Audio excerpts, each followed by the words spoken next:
tiga dewa, koi tiga dewa. Untuk saat ini saya ingin membahas tentang daftar penyakit ikan koi yang sering bikin kita bingung. Sebenarnya koi itu matinya karena apa? Karena di dalam kolam kita ada masalah, atau mungkin dari ikan tersebut sudah ada penyakit ya. Kali ini saya mau membahas tentang beberapa daftar penyakit ikan koi.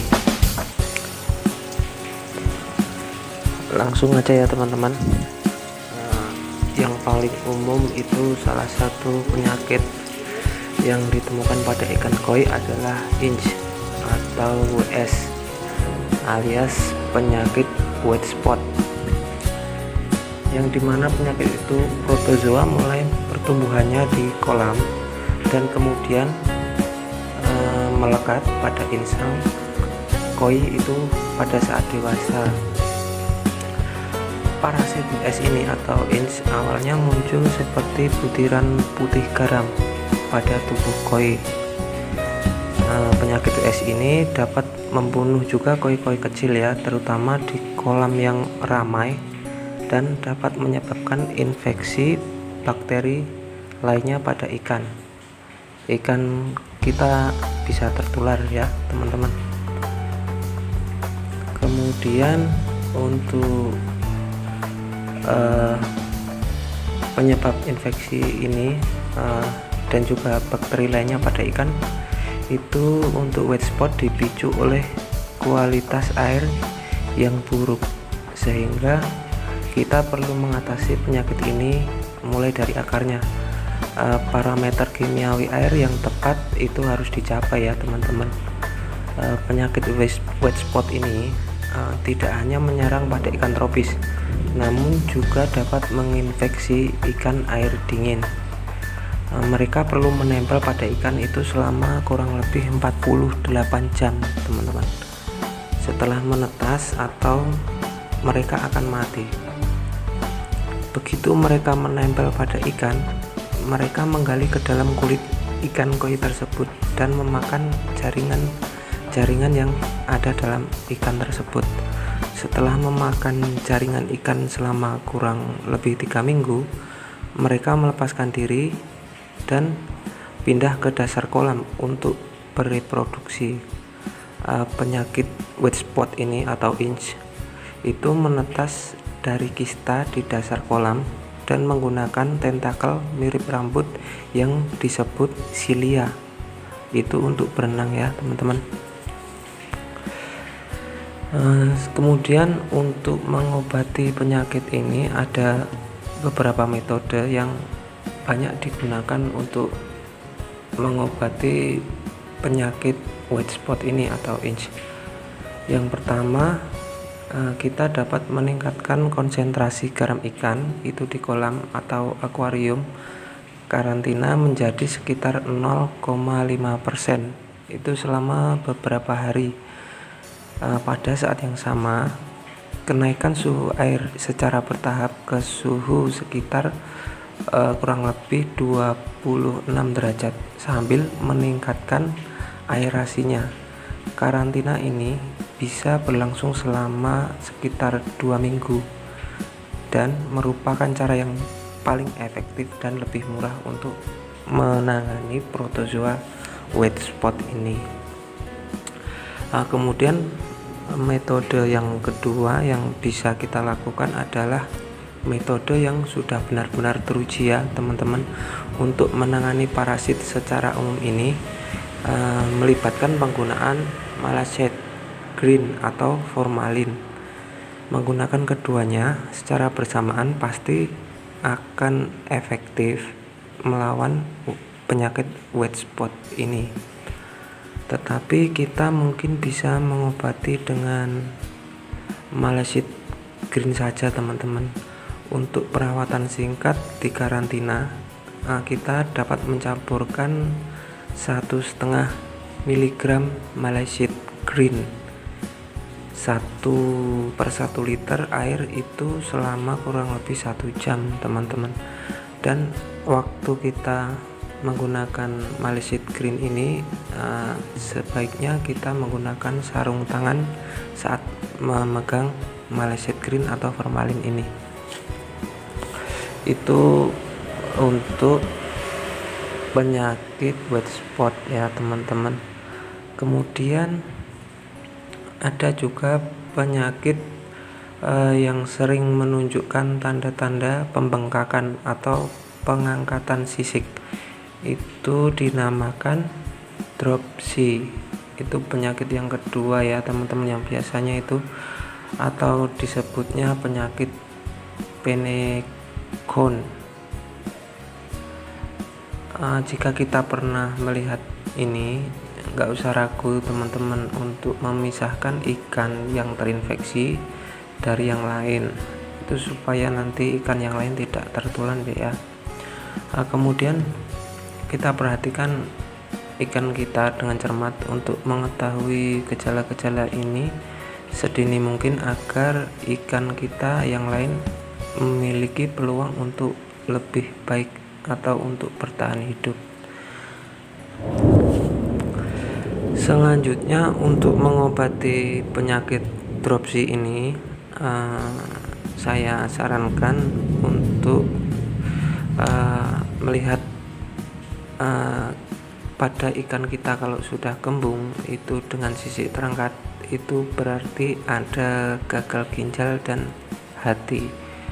Untuk pencegahan infeksi pada ikan lain itu dianjurkan menggunakan Medvin atau Debrid RX. Itu untuk menangani penyakit yang kedua yang dinamakan dropsy ya teman-teman. Selanjutnya untuk penyakit yang ketiga biasanya ada penyakit busuk ekor. Untuk busuk ekor dan busuk sirip itu bisa jadi diakibatkan oleh stres atau kualitas air yang buruk teman-teman, yang menyebabkan daya tubuh koi itu turun. Setelah koi itu melemah, maka bakteri yang sudah ada pada dapat ikan koi tersebut dapat menyebabkan kerusakan fisik pada sirip ikan koi kita. Selanjutnya untuk mengobati busuk ekor, itu salah satu langkah yang baik untuk mengobati penyakit ini adalah mengganti air 30-50% teman-teman. Itu dari kolam menggunakan Melavix juga merupakan pilihan yang bagus untuk mengatasi bakteri itu sendiri. Kita juga dapat menambahkan garam ikan ke kolam. Garam ikan juga akan membunuh bakteri serta menurunkan tingkat stres koi kita.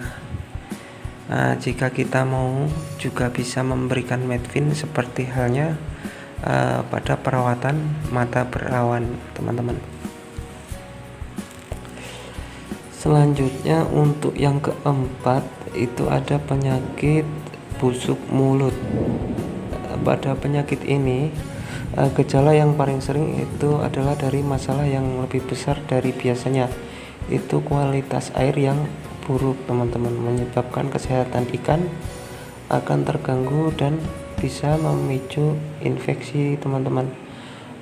Untuk mengobati penyakit busuk mulut ini kita perlu memberi makan ikan untuk sementara dan mulai meningkatkan kualitas air dengan melakukan penggantian air itu secara kurang lebih 30% teman-teman di kolam kita. Hal berikutnya adalah perawatan mandi garam ringan, yang mungkin perawatan Melavix teman-teman yang saya sebutkan tadi. Kita juga perlu memonitor kualitas air dengan mengujinya secara teratur.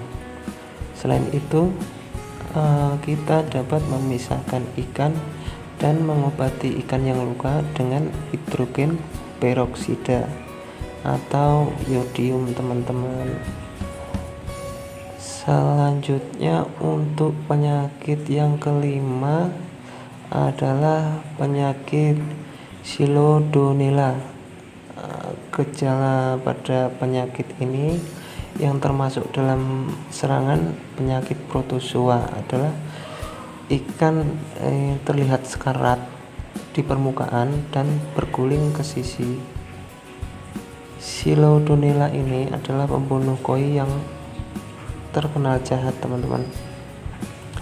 Sedangkan untuk mengobati penyakit Silodonella ini, kita perlu meningkatkan konsentrasi garam di kolam itu selama 2 minggu serta meningkatkan aerasi, teman-teman.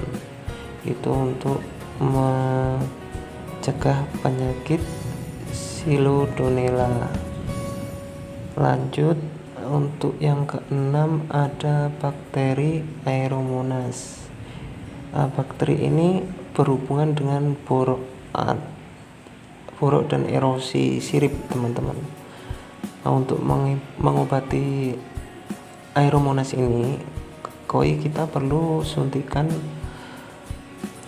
chloramphenicol, teman-teman. Untuk perawatan ini akan menunjukkan hasil positif kurang lebih dalam 3-4 hari, teman-teman.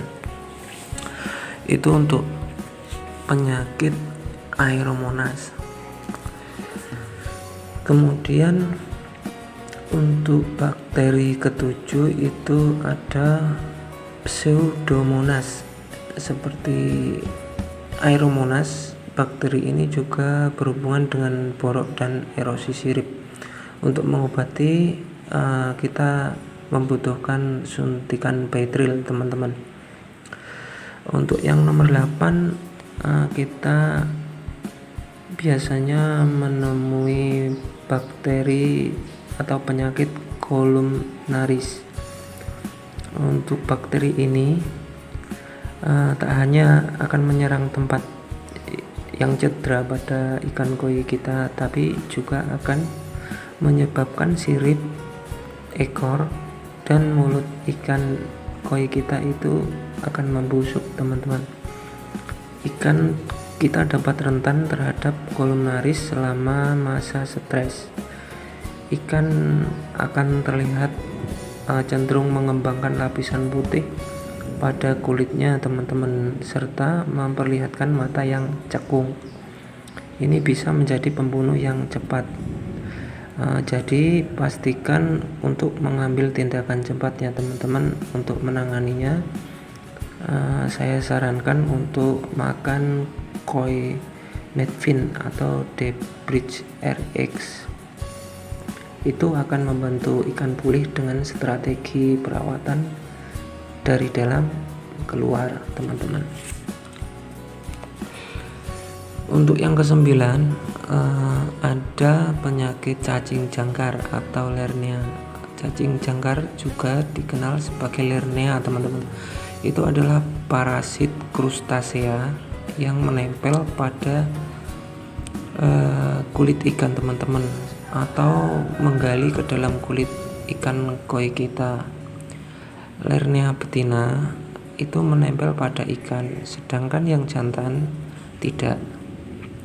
Cacing ini memakan ikan dan merusak jaringannya. Hal ini menyebabkan infeksi bakteri atau jamur pada ikan, teman-teman. Parasit krustasea lain, Argulus, juga menempel pada ikan dan menyebabkan kerusakan jaringan. Kemudian untuk mengobati cacing jangkar tersebut, kita dapat menggunakan pinset atau penjepit kecil lainnya setelah dibuang atau digosokkan neosporin pada area yang terinfeksi. Kita bisa gunakan dimilin, dilok, atau lifnuron untuk merawat kolam. Selanjutnya nomor 10 itu kita akan menemui penyakit Argulus atau yang kita kenal dengan kutu ikan, teman-teman. Untuk parasit yang tidak diinginkan ini memiliki 8 kaki dan tubuh bulat. Mereka juga memiliki pengisap besar yang digunakan untuk menempel pada ikan, teman-teman. Untuk penampilan Argulus membuat mereka itu mendapat nama panggilan lain itu seperti kutu ikan. Parasit ini dapat menyebabkan iritasi pada ikan dan dapat menyebabkan infeksi bakteri. Iritasi akan membuat koi kita melakukan flashing atau berenang dan membalik dengan cepat, atau menggosok-gosokkan tubuhnya di pinggir kolam ataupun di dasar kolam. Kemudian untuk pengobatannya, untuk penyakit kutu ikan atau Argulus ini, seperti halnya dengan cacing jangkar tadi, perawatannya cukup menggunakan dimilin, teman-teman. Tetapi untuk produk lain juga berfungsi seperti Levnuron. Kita akan melihat hasil positifnya itu dalam hitungan hari. Selanjutnya ada jamur ikan koi. Untuk penyakit yang ke-11 ini atau infeksi ringan atau sedang, dapat diobati dan mungkin disembuhkan jika diketahui lebih dini. Jadi kita dapat mengobati itu secara lebih dini. Nanti untuk penyakit ini bisa disembuhkan lebih cepat. Untuk jenis infeksi jamur ikan koi ini biasanya tidak menular, dan biasanya itu hanya satu koi yang terinfeksi, teman-teman. Infeksi pada ikan koi kita itu hampir selalu dimulai secara eksternal dan dimulai melalui celah pada lapisan kulit luar ikan. Koi yang terkena itu biasanya menunjukkan pertumbuhan seperti kapas di kulit ikan koi kita. Pertumbuhan ini juga dapat menunjukkan warna hijau karena pertumbuhan alga pada jamur. Mungkin juga ada benjolan putih, coklat, kuning, atau hijau yang tidak rata. Itu yang akan terlihat pada sirip ikan koi kita. Sebagian besar infeksi dapat berhasil diobati jika diketahui lebih awal, teman-teman. Jadi penting untuk kita itu selalu memeriksa ikan secara visual. Selanjutnya untuk mengobati jamur ikan koi ini, jika suhu air dingin, kemungkinan besar itu adalah jamur. Tetapi epistilis juga bisa jadi kemungkinan lain. Jamur dapat dihilangkan dengan menggosok area tersebut dengan lembut menggunakan kapas, teman-teman. Sedangkan area yang terinfeksi harus diobati dengan antibiotik atau krim antimikroba, teman-teman.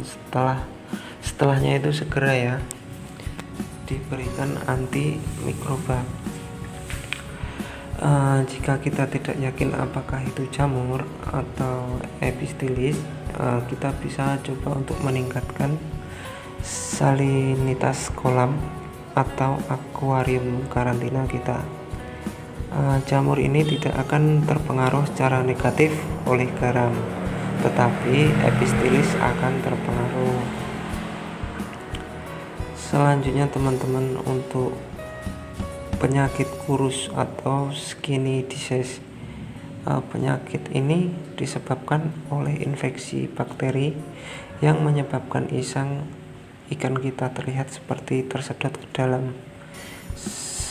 dalam kepalanya itu, teman-teman. Jadi kepalanya akan sering terlihat jauh lebih besar daripada bagian tubuh yang lain. Untuk mengobati, kita bisa memberikan makanan tambahan pada makanan ikan koi kita. Biasanya dapat memberantas penyakit ini, teman-teman. Jadi, namun kadang-kadang ini tidak berhasil, dan jika infeksi bakteri penyakit ini terus berlanjut, kita bisa menambahkan erythromycin ke makanan ikan. Biasanya bisa membersihkan infeksi dengan cepat. Untuk penyakit yang lain masih banyak ya, teman-teman. Mungkin kita akan bahas untuk video selanjutnya. Mungkin tadi yang sudah saya sampaikan bisa membantu sedikit untuk mengetahui apakah koi kita itu mati karena jamur atau penyakit-penyakit yang lain ya, teman-teman. Untuk yang biasa saya lakukan di farm saya untuk koi 3 dewa, jika koi itu sudah terlihat seperti menyendiri karena sakit, atau sedikit sudah ada jamur atau hal lain, itu saya menggunakan daun ketapang saja serta disurutkan airnya supaya tetap hangat. Tetapi kalau memang cara tersebut memang masih kurang membantu, bisa menggunakan obat yang sudah saya sebutkan tadi, teman-teman. Mungkin itu yang bisa saya bagi untuk teman-teman pecinta koi. Saya ucapkan terima kasih. Salam dari kita koi 3 dewa, juga salam pecinta koi.